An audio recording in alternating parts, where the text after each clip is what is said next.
The message arrived on a Tuesday. Admiral James Walker stood in the Pentagon's secure communication chamber, his weathered face illuminated by the holographic display. Around him, the Joint Chiefs, the President, and Earth's handful of xenodiplomats watched in stunned silence as the transmission from the Galactic Council played. Earth is hereby excommunicated from the Galactic Commonwealth, announced High Counselor Vresh, his translucent skin rippling with bioluminescent patterns that betrayed his contempt. Your species has been deemed too volatile, too unpredictable, and fundamentally incompatible with civilized space. You have 30 standard cycles to cease all interstellar activity. Any human vessel found beyond your solar system after this period will be considered hostile and destroyed. The president's face had gone ashen. They can't do this. We've been members for barely 15 years. They can, and they have, Walker replied, his voice grave. The vote was nearly unanimous. Only the Trell abstained. Earth's admission to the Galactic Commonwealth in 2089 had been celebrated as humanity's greatest achievement. After centuries of searching the stars, first contact had led to integration with an interstellar community of 27 spacefaring species. Humans had marveled at their technologies, their cultural richness, their seemingly utopian cooperation. But the honeymoon had been brief. We knew they found us. Difficult, said Dr. Lisa Alvarez, head of Cynoanthropology. But excommunication. This is unprecedented. Walker nodded. They've been building toward this since the Proxima incident. Everyone in the room remembered the crisis. Human colonists on Proxima Centauri had refused to follow Commonwealth resource allocation protocols, claiming they violated basic human rights. When Commonwealth enforcers arrived, the colonists had fought back. 17 aliens and 43 humans died before Earth's government could restore order. It was just the final straw, said General Marcus Thompson. They've been uncomfortable with us from day one. Our competitiveness, our individuality, our, what did they call it? Evolutionary aggression profile, Alvarez supplied. They believe we're hardwired for conflict in ways they evolved past millennia ago. The president paced, her military dress shoes clicking on the polished floor. So that's it. We're just cast out. Back to being alone in the universe. Not alone, Walker corrected. Quarantined. They'll be watching our system boundaries. And now they see us as a potential threat rather than just an annoyance. General Thompson's laugh was bitter. We get a taste of their technology, their star maps, and suddenly we're too dangerous to play with the adults. Because they know what we could become, Walker said quietly. They've studied our history. They know what humans do when backed into a corner. The president stopped pacing and faced the gathered leaders. Then let's show them exactly what humans do. We adapt. We overcome. Her eyes hardened. If they won't have us as neighbors, they'll learn to respect us as rivals. They outmatch us in every way, Alvarez cautioned. Their technology is centuries beyond ours. For now, the president replied. But they've made a critical mistake. They've given us a deadline. And if there's one thing humans do well under, it's pressure. Walker felt a familiar sensation building in his chest, the same determination he'd felt as a young lieutenant when his unit was surrounded in the resource wars. We need a plan. Something they won't expect. No, the president corrected. We need something they can't imagine. Something that changes the equation entirely. The holographic display flickered as the council's message repeated its cold pronouncement. But as Walker looked around the room, he no longer saw shock or despair. He saw the beginning of something he recognized from every chapter of human history. Defiance. Get me every mind we have, the president ordered. Scientists, strategists, historians, anyone who can think beyond conventional boundaries. We have 30 cycles to make humanity's answer ready. And what will that answer be? Thompson asked. The president's smile was thin as a blade. Something terrifyingly brilliant. Dr. Alan Reed hadn't slept in 3 days. His lab at DARPA's Breakthrough Technologies Division, hummed with activity, even at 3 a.m., researchers moving with urgent purpose between workstations. "Show me the latest simulation," he demanded, draining his 5th cup of coffee. His assistant, Dr. Madeline, brought up a holographic model of what they were calling the Phoenix Drive, humanity's answer to excommunication. "We've solved the containment field issue," she said, highlighting a complex mathematical formula floating beside the model. "The quantum membrane can now hold stability at 99.7% efficiency during dimensional transition." Reed rubbed his bloodshot eyes. "Not good enough. We need 100%. The Council ships can cross 50 light-years in a day. We need to beat that, or we're playing catch-up forever." In the 3 months since the Galactic Council's judgment, Earth had mobilized with a unity of purpose unseen in human history. Political divisions evaporated overnight. Corporate, academic, and military resources pooled together. The Phoenix Project had become humanity's Manhattan Project, Apollo program, and Internet revolution rolled into one desperate gamble. "Director Walker is here," announced the lab's security system. Admiral Walker, now director of the newly formed United Earth Defense Initiative, strode into the lab. Despite the late hour, his uniform was immaculate. "Progress report," he demanded without preamble. Reed gestured to the simulation. "We've nearly cracked it. The Commonwealth uses controlled microfolds in spacetime for their FTL. Effective, but fundamentally limited by certain physical constants they accept as immutable." "But you don't." Reed allowed himself a thin smile. "We're trying something they abandoned millennia ago as too dangerous. Dimensional phasing. Instead of folding space to bring destinations closer, we're briefly shifting our matter into an adjacent dimension where distance relationships are completely different." Walker frowned. They must have had reasons for abandoning this approach. They did. 3 reasons, specifically, Lynn interjected. First, the energy requirements are astronomical. Second, the computational complexity of plotting return coordinates increases exponentially with distance. Third, the transition process was inherently unstable. "And you've solved these problems?" Walker asked skeptically. Reed shared a look with Lynn. "The first 2, yes. For energy, we're using quantum harvesting techniques we reverse-engineered from their medical technology. For computation, we've built dedicated AI systems unlike anything they use. They have ethical restrictions against certain forms of machine intelligence that we don't share." "And the stability issue?" Reed hesitated. "That's where we're at 99.7%. Better than they ever achieved, but still not perfect." Walker's expression darkened. "What happens in that 0.3%? Catastrophic dimensional bleed. The ship and everything aboard it gets smeared across multiple reality planes." The Admiral was silent for a long moment.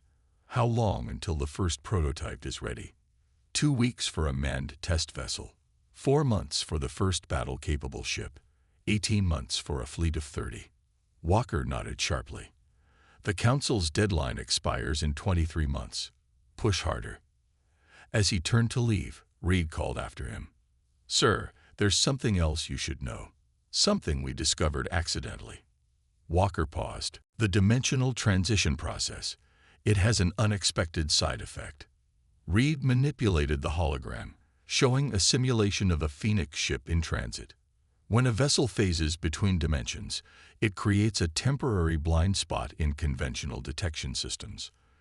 During transition, our ships would be completely invisible to Commonwealth sensors. For the first time, Walker smiled. "You mean we could appear anywhere in their territory without warning?" "Precisely." "Good work, Doctor. I'll inform the President." Walker's eyes gleamed with a dangerous light. "The Council expects us to either cower in our system or attempt to fight our way out using inferior versions of their technology. They're planning for both contingencies. And instead, we'll be ghosts. We'll go where they least expect us, when they least expect us." Walker's voice hardened.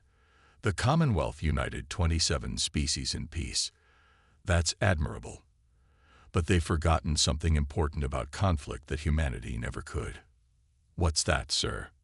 In war, the side that dictates when and where the battle occurs almost always wins. As Walker left, Reed turned back to the simulation.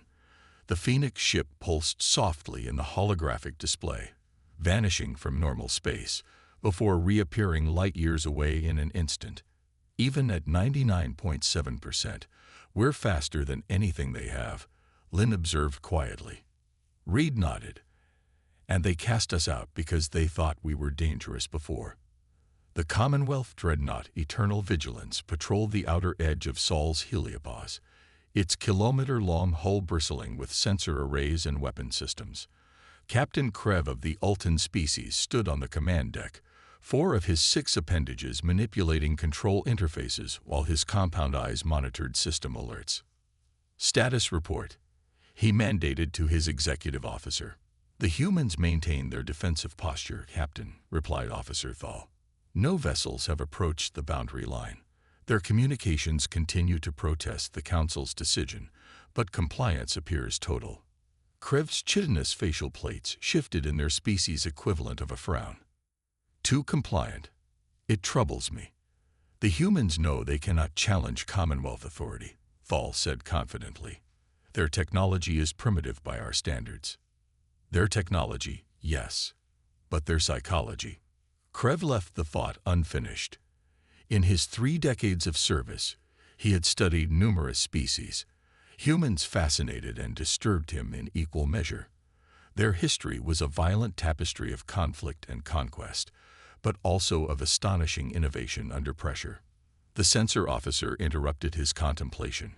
Captain, we're detecting unusual energy signatures from the inner system. Specifically, Earth orbit. Magnify and analyze, Krev ordered. The main view screen shifted to show Earth's orbital lanes. Several large structures were under construction, skeletal frameworks surrounded by smaller vessels. Our analysis suggests they are building defensive platforms, the science officer reported. Primitive by our standards, but significant for their technology level. Krev studied the image thoughtfully. They're preparing defenses. As expected. Should we report this to High Command? Asked Thal. Yes, but note that the humans appear to be focusing on a defensive strategy rather than offense. They know they cannot win a direct conflict. As the communication was sent, Krev continued watching the distant construction. Something about it nagged at his tactical mind. The platform seemed oddly positioned, not optimized for defensive coverage. Run a historical analysis of human military strategy, he ordered suddenly. The ship's AI compiled the information almost instantly. Human warfare has shown consistent patterns throughout their recorded history. When faced with superior forces, they frequently employ deception, asymmetrical tactics, and unexpected technological innovation. And their scientific development pattern, highly nonlinear. Humans often make conceptual leaps rather than following methodical progression. This trait was one factor in the Council's excommunication decision, as it makes their advancement unpredictable. Krebs' unease deepened. Send a probe closer to those construction sites. I want detailed scans. On Earth, Director Walker stood in the observation deck of the Phoenix Project's orbital headquarters, watching as engineers in spacewalks assembled what appeared to be defensive platforms.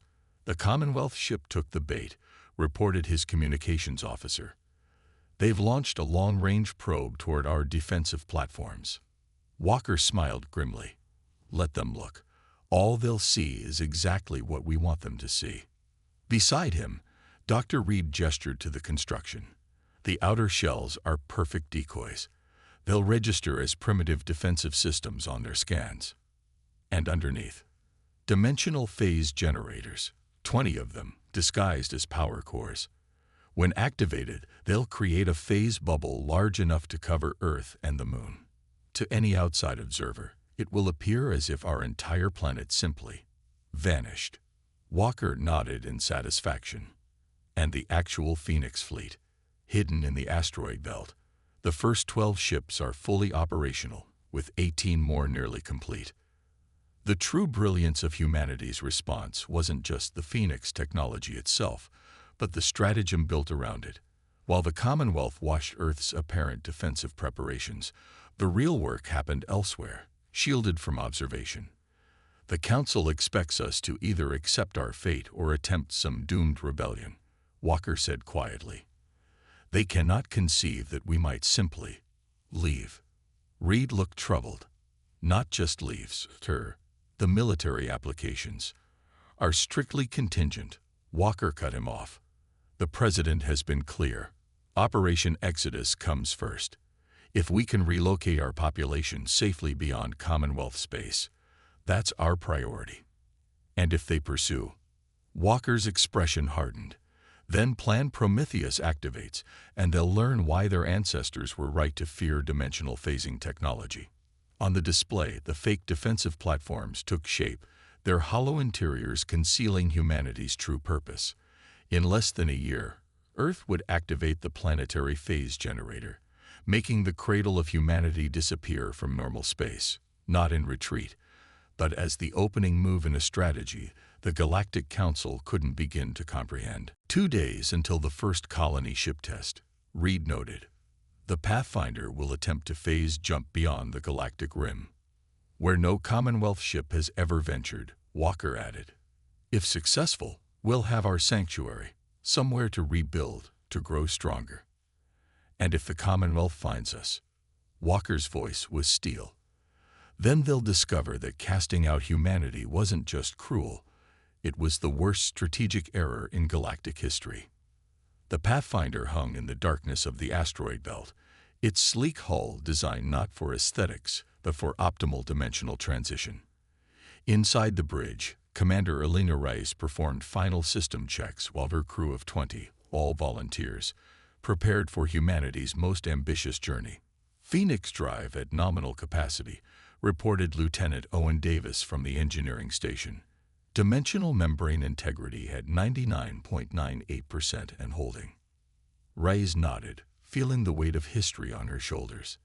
If successful, the Pathfinder would jump further than any vessel in known history, beyond the galaxy's edge to coordinates in intergalactic space, a place the Commonwealth had never explored, where humanity could establish a foothold beyond their reach.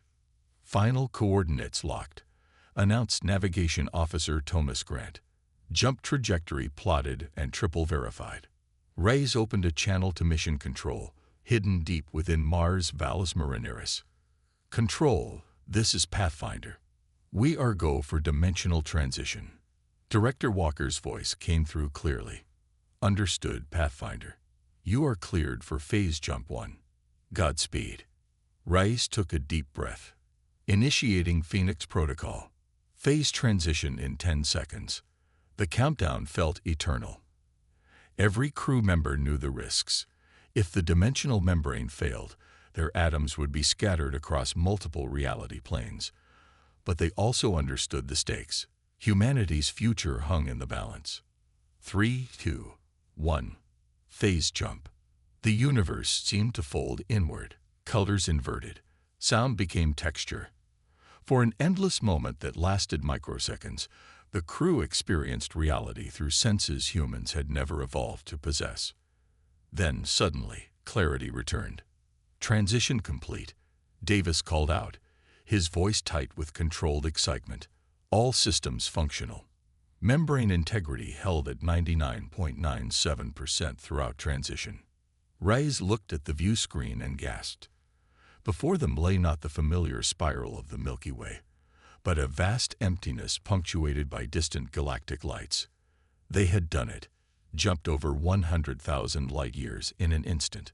Position confirmed, Grant announced in wonder. We're exactly where we aimed for. Intergalactic space, 50,000 light-years from the galactic edge.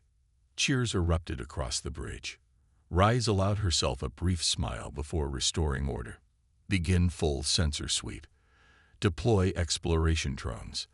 Let's make sure this region is as empty as we think it is. As the Pathfinder began its survey, Rice sent the confirmation signal back to Sol, a tightly focused tachyon pulse that would reach Earth in minutes rather than millennia. On Earth, the mood in the Phoenix Project's command center shifted from tense anticipation to elation as the Pathfinder's signal arrived. "They made it," Walker announced to the assembled leadership. "Clean jump, perfect position. The site is viable." The President's eyes shone with suppressed emotion. "Begin Phase 2 immediately." Phase 2, the construction of the massive colony ships that would carry millions of humans to their new home. Deep in Earth's oceans and in hidden lunar caverns, these vessels were already taking shape, designed not just as transportation, but as the seeds of a new civilization. "What about the Commonwealth Patrol?" asked General Thompson. Walker gestured to a tactical display showing the alien dreadnought still orbiting at the system's edge. "They suspect nothing. Their probe examined our decoy platforms and reported back exactly what we wanted them to see: primitive defensive preparations consistent with a species accepting its fate while making a token show of defiance."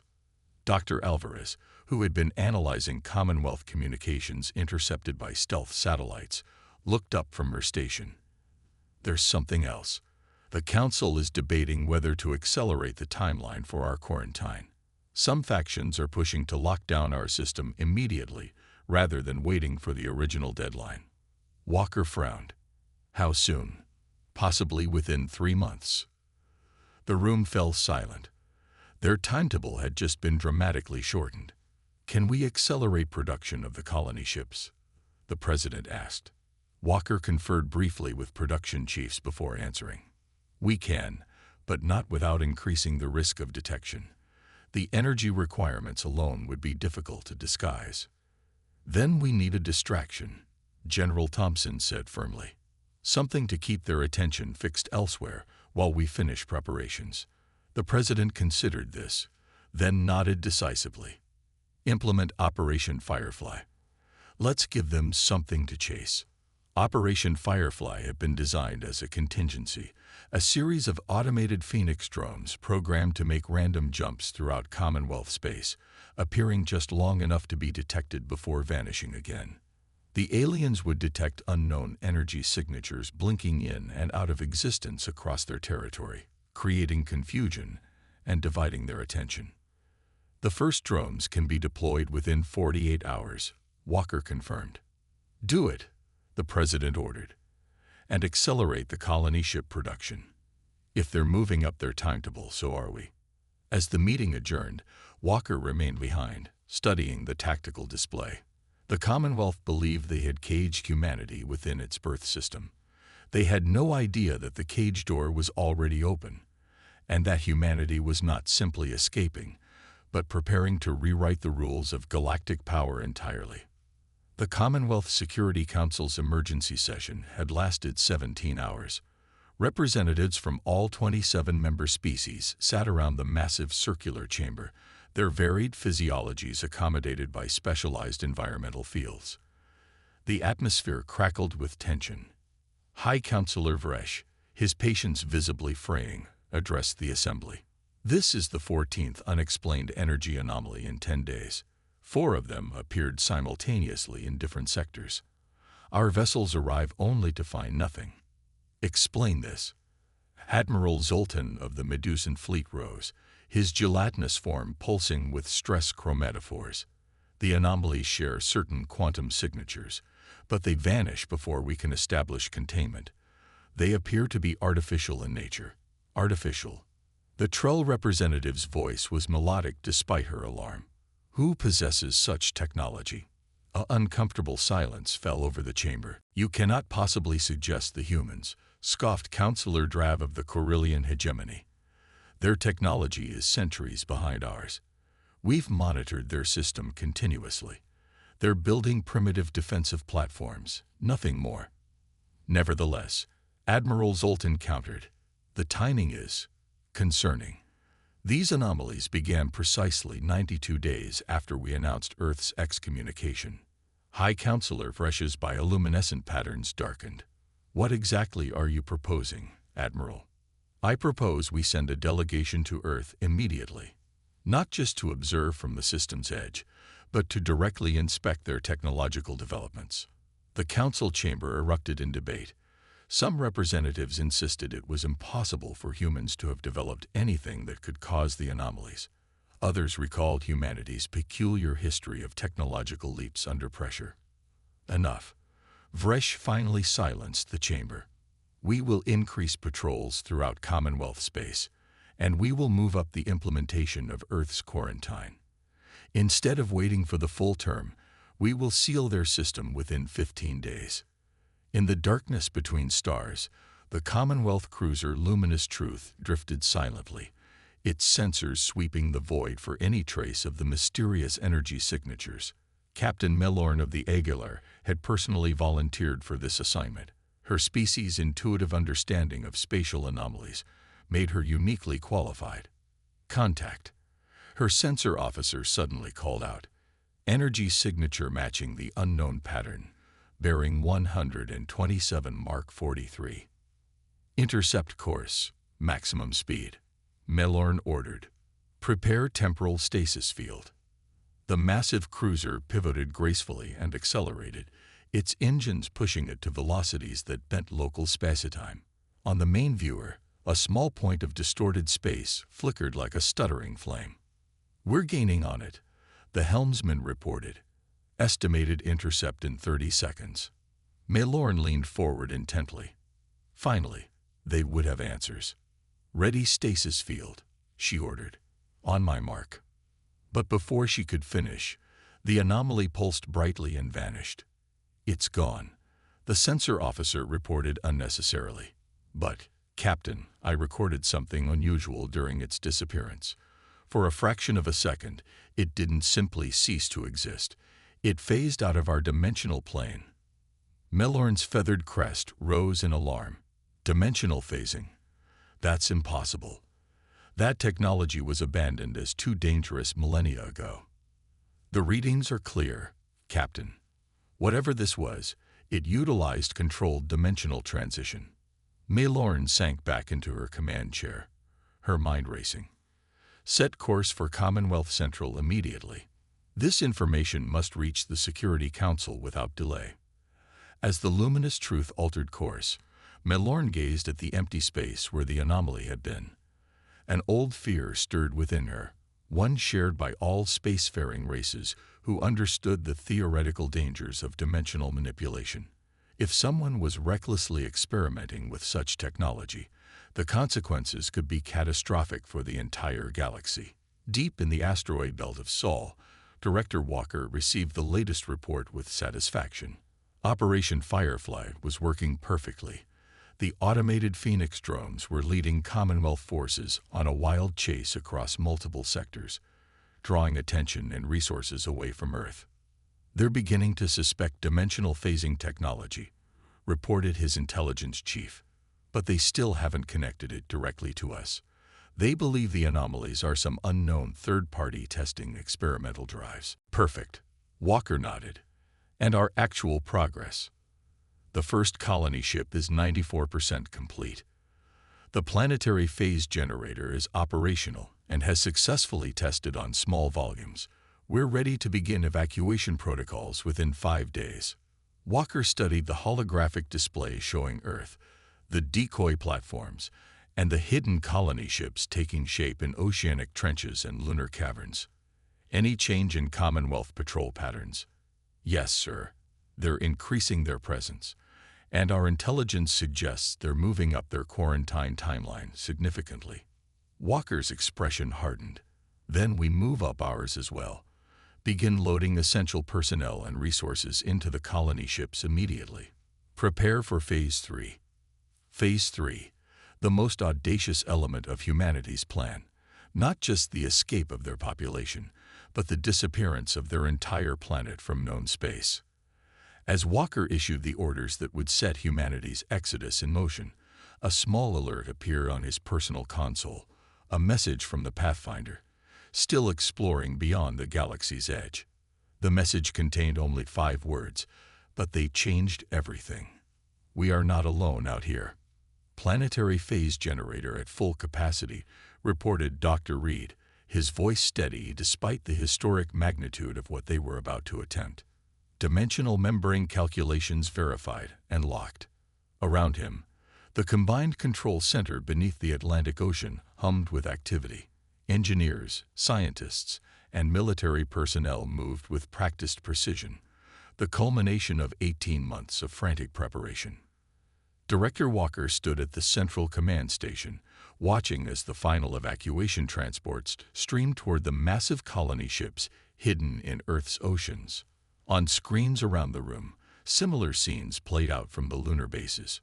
"Status of civilian evacuation?" he asked. 87% complete, responded the logistics coordinator. Remaining 13% will be aboard within 6 hours. It wasn't everyone.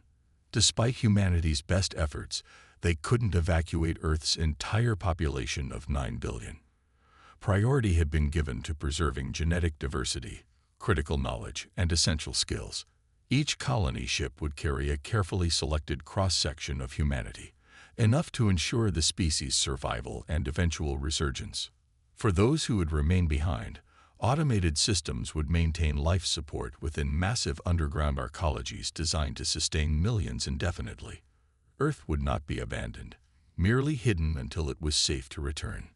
Commonwealth Fleet Update, called out the tactical officer. 6 additional dreadnoughts have entered the outer system. They're forming a quarantine perimeter earlier than expected. Walker's expression remained impassive, but inwardly he felt a surge of urgency. They're moving faster than we anticipated. How soon until they're in position to detect our colony ships launching? At current speed, approximately 4 hours.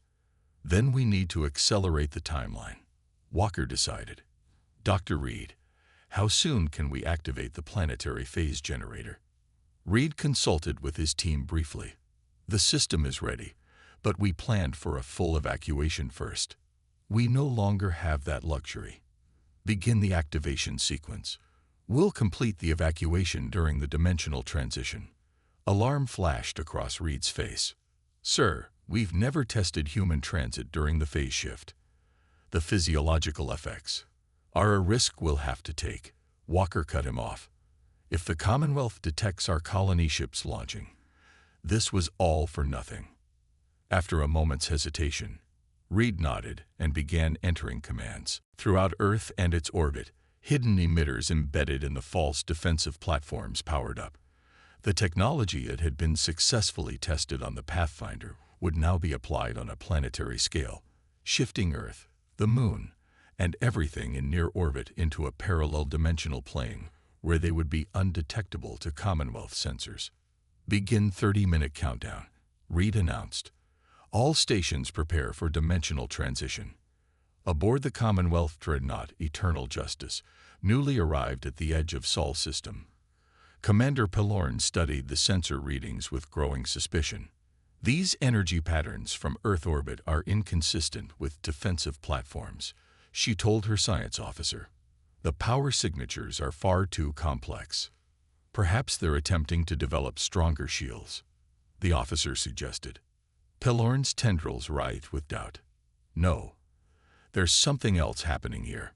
She tapped a command sequence. Prepare for immediate approach to Earth orbit. Maximum speed. Her executive officer looked startled. Commander, our orders are to maintain the quarantine perimeter. The quarantine has been compromised. Pelorn replied firmly. I believe the humans are attempting something unprecedented. As the massive dreadnought altered course and accelerated toward Earth, Pelorn opened a channel to the rest of the Commonwealth fleet. All vessels, this is Commander Pelorn. I am detecting unusual energy signatures from Earth. I believe the humans may be attempting to breach quarantine with unknown technology. Request immediate reinforcement. In the underwater control center, alarms blared. Commonwealth dreadnought breaking formation. The tactical officer announced. They're on an intercept course. Estimated arrival 22 minutes. Walker's jaw tightened. They've detected something. How long until phase transition is complete? 28 minutes, Reed replied grimly. Too long, Walker muttered.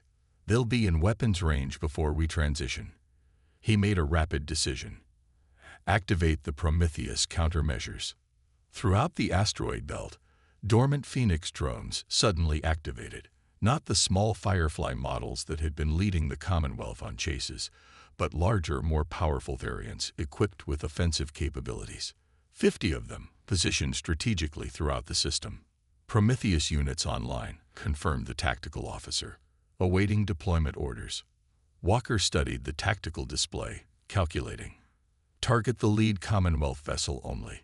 Minimal force, maximum disruption. We need to delay them, not provoke a full battle. Across the solar system, the Prometheus drones phased into action, appearing suddenly around the advancing Commonwealth dreadnought. They fired precisely calibrated energy pulses designed to disrupt the alien vessel's drive systems without causing catastrophic damage. Commander Pelorn's shocked voice echoed through intercepted communications. We are under attack by unknown vessels. They're appearing and disappearing around us. Drive systems failing. On the tactical display, the Commonwealth dreadnought's approach slowed dramatically. It's working, the tactical officer reported. Estimated new arrival time, 35 minutes. Walker nodded in grim satisfaction. Continue phase generator countdown. All remaining evacuation transports. Expedite boarding procedures. We transition in 25 minutes. As the final preparations continued, Dr. Reed approached Walker privately. Director, there's something you should know about the Pathfinder's last transmission. The not alone message. Reed nodded. They discovered something in intergalactic space, another civilization, one unknown to the Commonwealth. Based on preliminary contact, they appear to be refugees, like us, from another galaxy entirely. Walker's eyes widened slightly. Refugees from what? That's unclear. But they've been monitoring the Commonwealth for centuries from hiding, and according to the Pathfinder's report, they want to meet us. For the first time in months, Walker felt something beyond grim determination, a flicker of genuine hope. After we complete the transition, establish direct communication with the Pathfinder. I want to know everything about these intergalactic refugees. Around them, the countdown to dimensional transition continued. In 24 minutes, Earth would vanish from normal space, humanity's first step toward not just survival, but perhaps an entirely unexpected alliance. 5 years later, Director Walker stood on the observation deck of New Horizons Station, gazing out at a vista no human had imagined possible before the Exodus. The massive space habitat orbited in the vast emptiness between galaxies, its gleaming structure a testament to human ingenuity and adaptation. But New Horizon wasn't alone in the void. Surrounding it were the distinctive spiral structures of Nexari habitats, the refugees from the Andromeda Galaxy who had become humanity's unexpected allies. The Commonwealth fleet is still searching, reported Admiral Chen, who had joined Walker on the observation deck. Our surveillance drones show they've expanded their patrols to cover nearly 30% of the Milky Way's spiral arms. Walker smiled faintly, looking for a planet that isn't there anymore. Earth still existed, of course. Phase shifted into a parallel dimensional plane where Commonwealth sensors couldn't detect it. The billions who remained there lived in the massive arcology complexes, protected and hidden. Meanwhile, the 30 colony ships that had escaped during the transition had formed the core of humanity's new civilization here in intergalactic space. The Nexari Council has approved our joint defense proposal, Chen continued. Combined fleet exercises begin next month.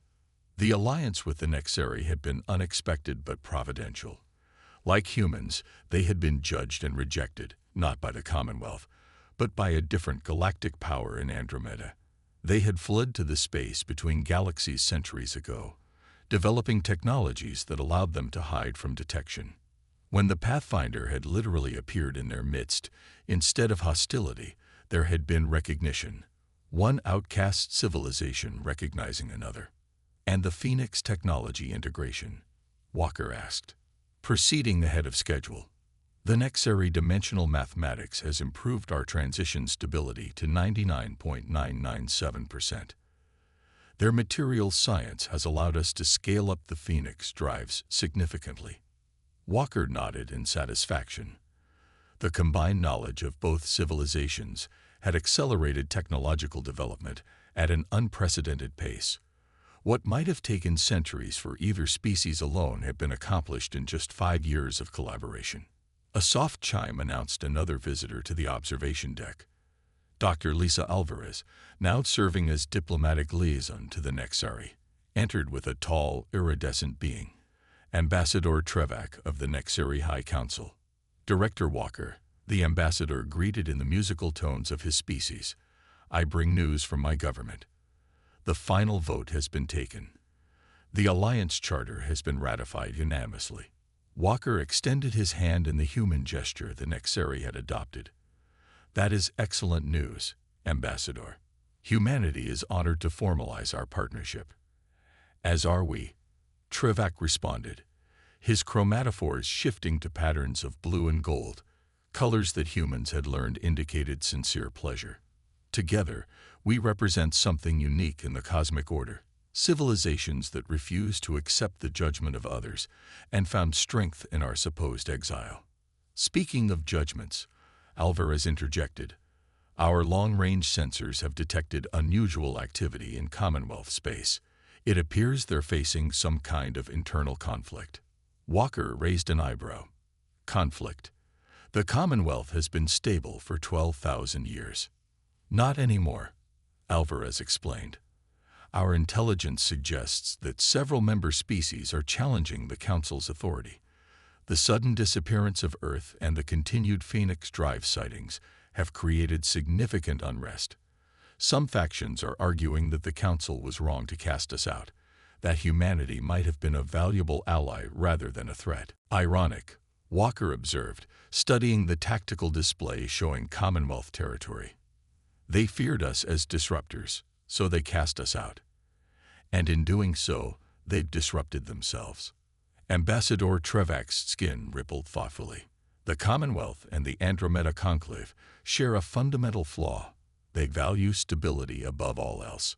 Any species with different evolutionary paths is seen as a threat to their carefully maintained order, while we see diversity as strength, Alvarez added. Precisely, Trevak agreed. This is why the Alliance will surpass them both. What they call dangerous unpredictability, we recognize as adaptability, innovation, resilience. A communications officer approached, interrupting their conversation. Director, we've received a priority transmission from the Pathfinder. Captain Rice is requesting to speak with you immediately. Walker excused himself and moved to a private communications alcove. The holographic display activated, showing Commander Rice, now Captain Rice, her features more weathered after 5 years of deep space exploration. Captain, Walker greeted her. Your timing is excellent. The Alliance Charter was just ratified. That's fortunate, Rice replied, her expression grave, because we may need it sooner than expected. We've completed our survey of the Galactic Barrier region. Director, there's something you need to see. The display shifted to show astronomical data. Walker's eyes widened as he processed what he was seeing. Are these readings verified? He asked sharply. Multiple times. There's no mistake. The dimensional barrier between our galaxy and the next is weakening, and based on Nexary historical records, we now understand why they fled Andromeda. Walker's mind raced. Get back to New Horizon immediately. This changes everything. When he returned to the observation deck, his expression was enough to silence the ongoing conversations. Ambassador, he addressed Trevak directly. Your people fled Andromeda because of an extra-dimensional incursion, didn't they? Not because of political exile as you initially told us. The Nexary's chromatophores shifted to dark patterns of alarm. How did you discover this? The Pathfinder's survey of the galactic barrier. The same thing is beginning to happen here. The Ambassador's outer membrane pulsed with what humans had learned was the Nexary equivalent of a heavy sigh. Yes, The truth is more complex than we initially revealed. The Andromeda Conclave didn't exile us. They fell. The extra-dimensional entities they called the Void breached the galactic barrier 3 centuries ago. Only those of us who had developed dimensional phasing technology escaped. Admiral Chen stepped forward. And now the Void is coming here. It appears so, Walker confirmed grimly. The dimensional barriers are showing the same degradation patterns the Nexari recorded before Andromeda's fall. A heavy silence fell over the observation deck as the implications sank in. The Commonwealth doesn't know, Alvarez realized. They're busy searching for us and dealing with internal politics, while a much greater threat looms. Walker's expression hardened with resolve. Then we need to tell them. After what they did to humanity. Chen objected. Let them face the consequences of their arrogance. If we do that, we're no better than they are, Walker countered. The Commonwealth may have rejected us, but billions of sentient beings live in that galaxy. We can't abandon them to the Void simply because their leaders were short-sighted. Ambassador Trevek's colors shifted to a pattern humans had never seen before. You would help those who cast you out. We would help those who need it, Walker replied firmly. That's what makes us human. The Nexari ambassador was silent for a long moment before his colors stabilized into a clear, resonant blue. This is why my people believe the alliance was destined. You possess something we had begun to lose in our centuries of isolation. Compassion beyond pragmatism. Walker turned to Admiral Chen. Prepare a diplomatic vessel. Equip it with our most advanced Phoenix drive and comprehensive data on the dimensional incursion. We're sending a delegation back to Commonwealth space. Who will you send? Chen asked. Walker's eyes were steadied as he answered. Myself. It's time the Commonwealth learned exactly what they cast aside when they excommunicated Earth. Not just our technology or our resilience, but our fundamental humanity. As preparations began for the diplomatic mission, Walker returned to the viewport, gazing out at the void between galaxies.